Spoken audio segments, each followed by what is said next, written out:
अस्सलाम वालेकुम गाइस। आज के इस वीडियो लेक्चर के अंदर हम देखेंगे कैसे हम किसी फंक्शन का हम पार्शियल डेरिवेटिव हम फाइंड कर सकते हैं। तो आज के लेक्चर का एजेंडा ये है कि व्हाट इज़ पार्शियल डेरिवेटिव पहले हम देखेंगे, फिर उसके बाद हम देखेंगे कि पार्शियल डेरिवेटिव का कंप्यूटर साइंस के अंदर क्या रोल है, क्योंकि हम कंप्यूटर साइंस के स्टूडेंट इसको पार्शियल डेरिवेटिव को कैसे यूज़ कर सकते हैं अपनी फील्ड के अंदर। और इसके बाद हम देखेंगे कि पार्शियल डेरिवेटिव को रिप्रेजेंट कैसे करते हैं, या इसका किसी भी फंक्शन का पार्शियल डेरिवेटिव कैसे फाइंड कर सकते हैं इन मैथमेटिक्स। एंड इसके बाद हम देखेंगे कि हायर डेरिवेटिव्स क्या होते हैं। फॉर एग्जांपल किसी भी फंक्शन का एक दफ़ा हमने डेरिवेटिव लिया पार्शियल के हिसाब से, तो फिर मज़ीद उसका अगर डेरिवेटिव लें, जैसे हम सिंपल डेरिवेटिव के अंदर हम लेते थे वाई स्क्वायर और समथिंग एल्स, डबल डेरिवेटिव और ट्रिपल डेरिवेटिव ईटीसी। एंड इसके बाद हम देखेंगे कैसे हम एक फंक्शन की लिमिट पार्शियल डेरिवेटिव के हिसाब से हम एक फंक्शन की लिमिट फाइंड कर सकते हैं। So let's start. So as we have a proper definition of partial derivative, that why we find the partial derivative.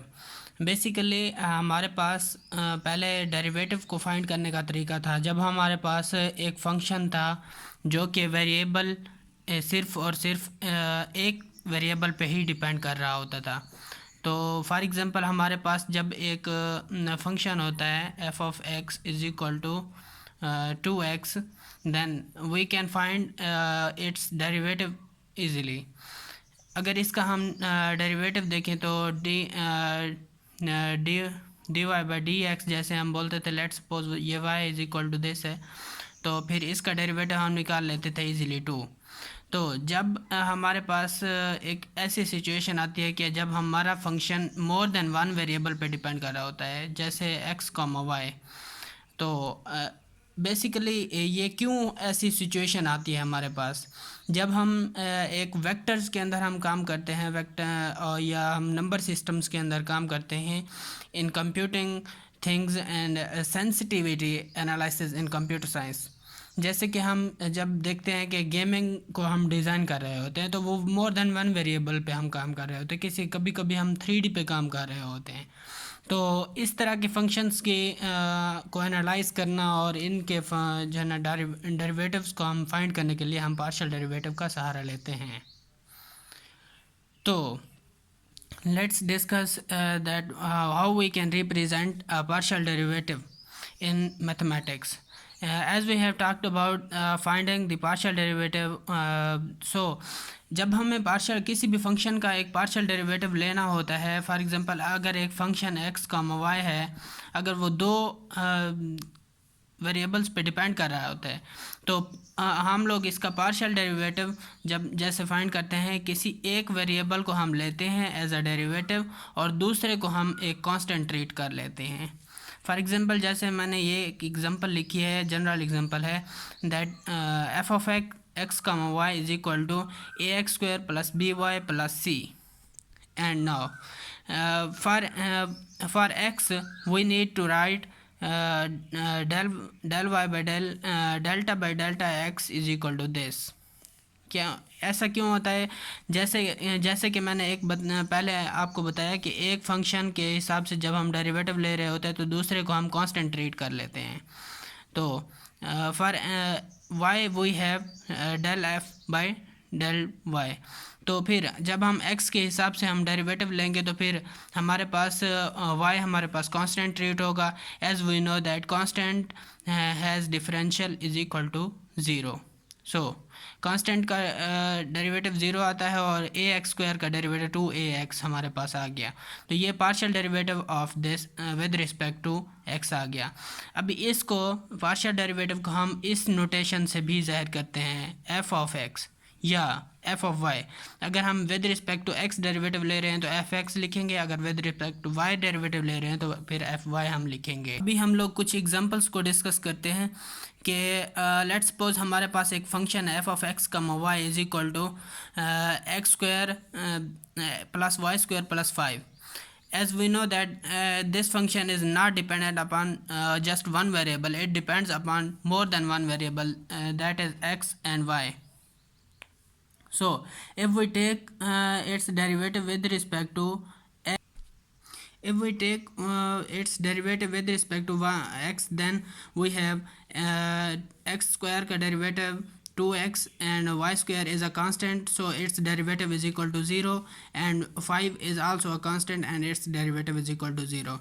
So fx is equal to 2x and fy is equal to, with respect to y derivative, so partial by partial y, जब हम 5 का लेते हैं तो 0 partial by partial y, जैसे derivative of y square with respect to y, so 2y इसका derivative आएगा हमारे पास जैसे कि यहाँ पर है, और एक्स स्क्वायर का derivative with respect to Y is equal to 0 because this is constant. So ऐसे ही बहुत सारी हमारे पास एग्जांपल्स होती हैं जिनके साथ हम पार्शियल डेरिवेटिव के साथ हम डील कर सकते हैं. मज़ीद हमारे पास कुछ ऐसे फंक्शंस आते हैं जो कि हम लोग देखते हैं कि वो किसी रूल्स को फॉलो कर रहे होते हैं, जैसे डिवीजन रूल, मल्टीप्लिकेशन रूल और etc. तो फिर भी हम इसको देखते हैं कि अगर जो भी कांस्टेंट टर्म हो तो उसको हम पहले लिख देते हैं. जैसे कि हमारे पास एक डेरिवेटिव, एक फंक्शन होता है f of x is equal to 2x. So जब हम लोग जब इसका derivative with respect to x ले लेंगे तो हम 2 को पहले लिख लेंगे और फिर हम वेरिएबल का हम डेरिवेटिव लिखते हैं क्योंकि कांस्टेंट जब भी मल्टीप्लाई में आता है तो वो पहले आ जाता है. सही है. इसके बाद हम लोग एक अच्छे से हम एग्जांपल डिस्कस कर लेते हैं कि हमारे पास क्वेश्चन है, find derivative of z with respect to x and derivative of z with respect to y. So हमें एक फंक्शन दिया गया है x square sine of y cube plus x e raise power of 3z minus cos z square is equal to 3z minus 6z plus 8. तो अभी हम क्या करेंगे, इस फंक्शन को हम पहले z के फंक्शन के अंदर हम चेंज करेंगे ताकि हमारे पास जो ऊपर वाली हमारे पास टर्म है इसको हम एक z के अंदर हम ट्रीट कर लें.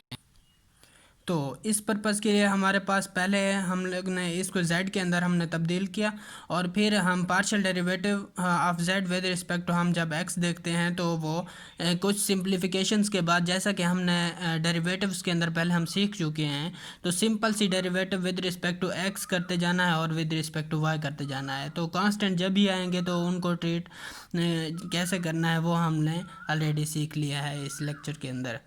So after all, when we have succeeded to find the derivative with respect to x, then we have this answer, and then with respect to y derivative we have this answer. Okay.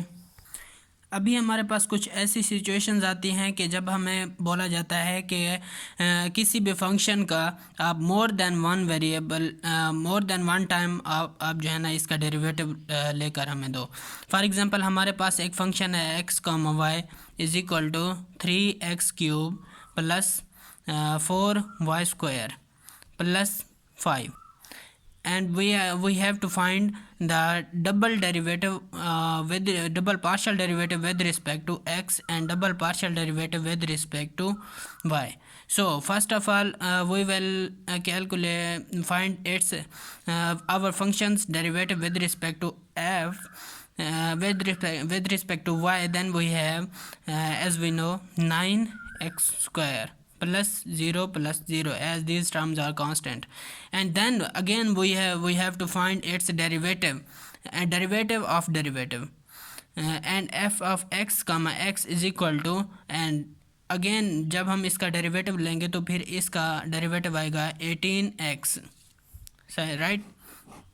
फिर जब हम अपने function का derivative with respect to y calculate करेंगे तो वो हमारे पास ये पहली टर्म 0 आ जाएगी क्योंकि ये कांस्टेंट है, प्लस 8y.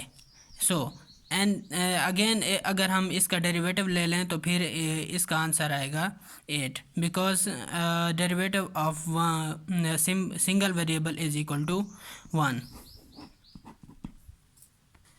सो अगर हमें ये कहा गया हो कि किसी भी डेरिवेटिव के बाद अगर हमने किसी भी फंक्शन का हमने लिमिट फाइंड करना है तो फिर हम लोग इसको लिखेंगे लिमिट x अप्रोचेस टू 0. जब हमें x फाइंड हमने कर लिया f ऑफ x कमा x तो वो हमारे पास आया 18x. सो जब हम इसको लिमिट अप्लाई करेंगे तो फिर हमारे पास 18 of zero is equal to zero answer है। इस तरह हम लोग किसी भी फंक्शंस का हम पार्शियल डेरिवेटिव फाइंड कर सकते हैं, और फिर हम किसी भी डेरिवेटिव पार्शियल डेरिवेटिव का के थ्रू हम हायर डेरिवेटिव्स फाइंड कर सकते हैं। तो इस तरह हम इजीली अपने फंक्शंस के डेरिवेशन को हम फाइंड आउट कर सकते हैं।